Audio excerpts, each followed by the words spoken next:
So hello guys, with this side. I hope आप सब लोग ठीक हो गए, सब बढ़िया होगा। एंड इसी के साथ साथ आप अपनी ग्रोथ के लिए कुछ कर रहे होगे, राइट। तो बेसिकली यहाँ पर ये वीडियो बनाने का मोटिव ये है कि मैं यहाँ पर आपको एक छोटी सी स्टोरी सुनाने के लिए आया हूँ, मेरी खुद की स्टोरी। एक मेरे लिए एक लाइफ चेंजिंग या फिर लाइफ टर्निंग पॉइंट हो सकता है वो स्टोरी, क्योंकि ये स्टार्ट होती है मेरे 10th स्टैंडर्ड के बाद। जैसे ही हम लोग स्कूलिंग कंप्लीट करते हैं, ठीक है, फर्स्ट स्टैंडर्ड से 10th स्टैंडर्ड हम लोग स्कूलिंग कंप्लीट करते हैं। देन उसके बाद हमें कुछ दूसरा डिफरेंट कोर्स करना पड़ता है आगे ग्रोथ लेने के लिए, लाइक 11th स्टैंडर्ड होगा, 12th स्टैंडर्ड होगा, देन इंजीनियरिंग हो गई या फिर कोई और डिग्री हो गई, ठीक है। तो वैसा ही मेरा कुछ माइंडसेट था। मुझे ये नहीं पता था कि कुछ और करना है।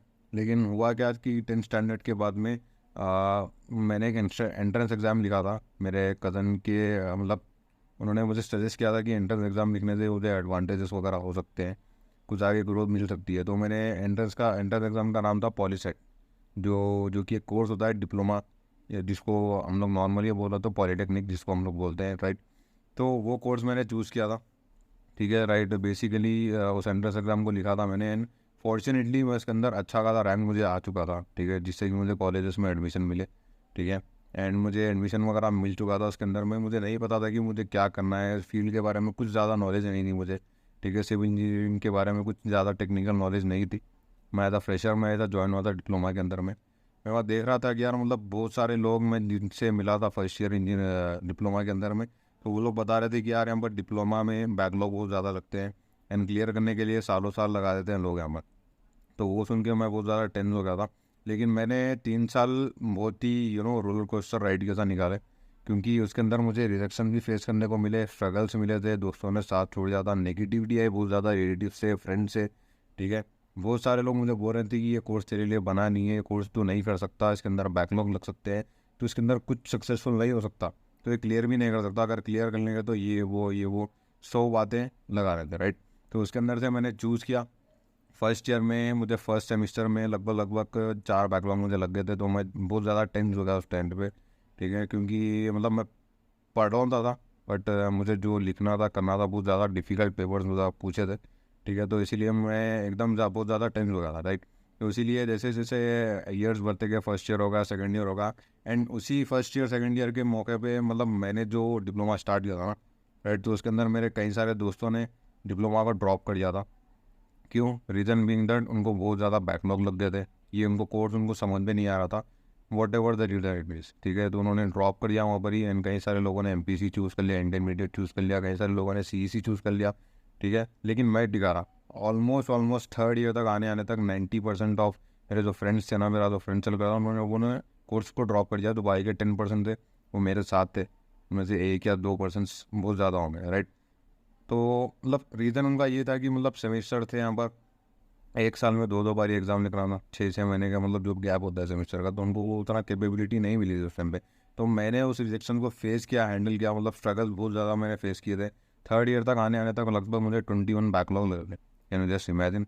तो उसको मैंने मतलब एक नॉर्मली अगर देखा जाए तो मैंने क्लियर किया उसको। लेकिन मुझे बहुत ज़्यादा निगेटिविटी मुझे मिली थी रिलेटिव्स के थ्रू, घर में मम्मी पापा के थ्रू, क्योंकि मैंने पापा को बताया ना था कि मैं डिप्लोमा करने वाला हूँ, राइट। डिप्लोमा में करने वाला हूँ, मैं पापा को नहीं बताया था, ठीक है। जब उनको पता चला कि उन्होंने दो चार बातें भी मुझे सुना दी, तो दो चार मार भी मुझे मार दी कि ऐसा क्यों किया तूने, ऐसा करना चाहिए था, वैसा करना चाहिए था। क्योंकि मेरे जो किंगडम में ना, मतलब मेरे जो पूरा खानदान है उसके अंदर से मैंने और मैंने सिर्फ कदम बदर ने ही डिप्लोमा को क्लियर किया था, बड़ी मुश्किल थी। क्योंकि जितने भी सारे दूसरे लोग थे उन्होंने बैकलॉग की वजह से ड्रॉप कर दिया, या फिर कुछ कई सारे रीज़न से जिसकी वजह से उन्होंने डिप्लोमा को छोड़ दिया था। लेकिन मैंने क्लियर किया, मुझे बहुत सारी रिजेक्शन आई थी उस टाइम पे। एंड इनफैक्ट उस टाइम पे मेरा मोबाइल फ़ोन लगभग 2017 की बात है, जब वो फर्स्ट ईयर चल रहा था। फर्स्ट ईयर तो ऐसे ही निकल गया बैकलॉग में, 4 5 बैकलॉग के अंदर में। सेकेंड ईयर में लगभग मुझे लगे थे 8 बैकलॉग टोटल 2 साल के मिलाकर, ठीक है। उसके अंदर मेरा मोबाइल फ़ोन आया था नया ना, पापा ने मुझे सेंड किया था। तो उसके वजह से मतलब बहुत ज़्यादा उसके अंदर एडिक्टेड हो चुका था मैं, मेरा डिस्ट्रैक्शन बहुत ज़्यादा बढ़ चुका था। लेकिन उसी के अंदर ही पढ़ना था, क्योंकि PDF नोट्स वगैरह उसी के अंदर से आते थे। तो घर वालों ने क्या किया, मेरे फादर साहब ने क्या किया कि उस फ़ोन को निकाल लिया, मेरे से छीन लिया। इन्होंने ये बोला कि तो अगर डिप्लोमा क्लियर करेगा तभी तेरे को ये मोबाइल मिलेगा, वरना नहीं मिलेगा। तो उसमें और टेंस होगा, कोई सपोर्ट करने वाला नहीं, कोई फ्रेंड्स नहीं थे सपोर्ट करने के लिए, क्योंकि कॉन्टैक्ट नंबर ही नहीं था।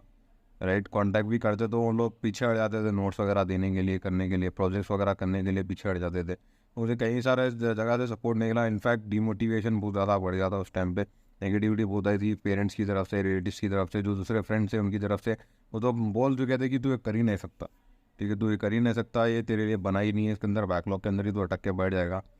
लोगों ने 4 साल यहाँ पर लगा दिए, जिसकी शादी तक हो चुकी थी, ठीक है, शादी वगैरह हो चुकी थी उनकी, तो अभी तक भी वो बैकलॉग वगैरह लिख रहे थे। तो मैं और ज़्यादा टेंस हो गया, कैसे निकालूंगा, कैसे करूँगा। बट कहीं ना कहीं एक बात तो थी, जब मैं टोटली फोकस हुआ, मेरे अकेले से लगभग मैंने 3rd ईयर में 5th सेमेस्टर में 21 बैकलॉग्स, लगभग डेली मुझे जाना होता था। एंड उस टाइम पे मुझे याद है कि रमज़ान का वो टाइम चल रहा था, तो डेली लगभग 3 पेपर मैं लिखता था। मॉर्निंग में फ्रेश 8:30 PM 8:30 AM से 8:30 से 11:30 AM तक एक पेपर होता था। देन उसके बाद हाफ एन आवर ब्रेक, फिर 12 to 1 PM 1:30 PM वो एक पेपर होता था। देन 2 to 5 PM 3 पेपर एक दिन में मैंने लिखा है। हिंदी हिस्ट्री, ठीक है, मैंने कभी पहले लिखा नहीं था उस टाइम पे, और ऊपर से रमज़ान था, गर्मी भी बहुत ज़्यादा थी उस टाइम पे, लगभग मार्च अप्रैल का महीना वो चल रहा था।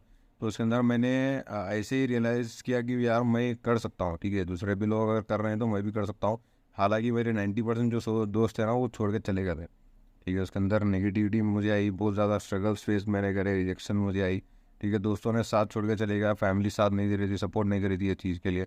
इनफैक्ट मुझे ऐसा लग रहा था कि मुझे ड्रॉप कर देना चाहिए, कोई दूसरा कोर्स करना चाहिए, लेकिन मैं टिका रहा उसके अंदर में। किया मैंने, मेहनत की अपने खुद से, एक ही रूम में बंद करके, ना खाना ना पीना ना कुछ नहीं, ना मोबाइल फ़ोन था मेरे पास में, सिर्फ और सिर्फ नोट्स वगैरह थे, कुछ कुछ रीडर्स वगैरह थे, उसके थ्रू में जाकर लिखा, ठीक है। बहुत सारे प्रॉब्लम मुझे फेस करने को पड़े थे, ठीक है। तो मैं वहाँ पर जाके मैंने क्लियर किया, लेकिन एंडिंग में 3rd ईयर के एंडिंग में मुझे रियलाइज़ हुआ कि मैं ये क्लियर कर सकता हूँ। एंड 3rd ईयर की एंडिंग में जब मेरा इंडस्ट्रियल ट्रेनिंग चल रहा था, 6th मंथ था वो मेरा सेमेस्टर का, तो जब उस टाइम पे लगभग मैंने 20 बैकलॉग्स को ऑलरेडी क्लियर कर चुका था।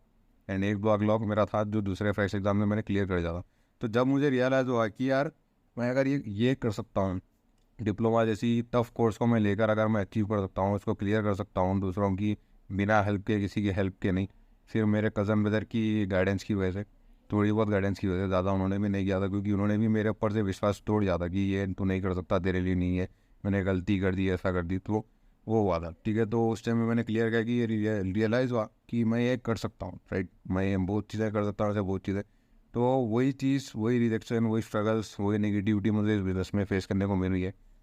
एंड वही चीज़ दोबारा से रिपीट हो रही है। And I hope and I am damn sure कि मैं इस बिज़नेस में बहुत आगे चल जाऊँगा।